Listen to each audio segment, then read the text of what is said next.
তো প্রবাসীদের কষ্ট কেউ দেখার আছে? বাংলাদেশে একটা শব্দ চলছে এখন, রিজার্ভ। রিজার্ভ শুনেছেন? রিজার্ভ কমে যাচ্ছে, রিজার্ভের সংকট, শব্দটা কি শুনেছেন? রিজার্ভ কি? হ্যাঁ, টাকা দিয়ে হয় না ডলার দিয়ে হয়?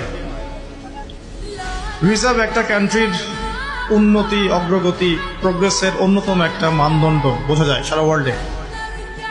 আপনারা জানেন কি না যে এই রিজার্ভের একটা বড় অংশ আসে প্রবাসীদের রেমিটেন্স থেকে? জানেন, রিজার্ভের বড় বড় দুটো উৎসের মধ্যে একটা হচ্ছে বৈদেশিক রেমিটেন্স। আমাদের প্রবাসী ভাইরা বিদেশে গিয়ে যে হাড় ভাঙা পরিশ্রম করেন, মাথার ঘাম পায়ে ফেলে তারা যে রেমিটেন্সটা দেশে পাঠান, এটা দিয়ে একটা দেশের রিজার্ভের ডলার ঘাটতিও পূরণ হয় এবং রিজার্ভটা শক্তিশালী হয়।